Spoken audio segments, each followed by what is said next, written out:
ప్రభుత్వమే చూసుకుంది కాబట్టి చదువుకుని అయ్యే కంపెనీలో ఉద్యోగాలు చేస్తున్నారు ఇప్పుడు. అదొక నిరంతర ప్రక్రియ. హైదరాబాదు అయినా, అమరావతి అయినా, చెన్నై అయినా, బెంగళూరు అయినా ఎదగాలనే కోరుకుందాం. మన అమరావతి కూడా ఎదగాలనే కోరుకోవాలి. నాకున్న అభ్యంతరం వల్ల అమరావతి, విజయవాడ, గుంటూరు కలపకపోవడమే. వీలైతే మచిలీపట్నం కలుపు, లేదా విజయవాడ, గుంటూరు అన్న కలుపు. కలపకపోవడమే నాకు అభ్యంతరం.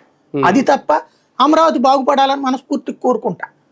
అది నువ్వు అమెరికా లాగా తీసుకెళ్తాడో, రష్యా లాగా తీసుకెళ్తాడని నేను నమ్మను. అది బేసిక్ గా ఒక కిక్ అంటాం మనం.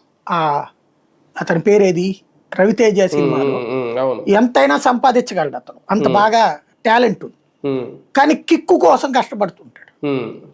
అట్లాంటి ఒక కిక్ హైదరాబాద్కి ఆ రోజు దొరికింది.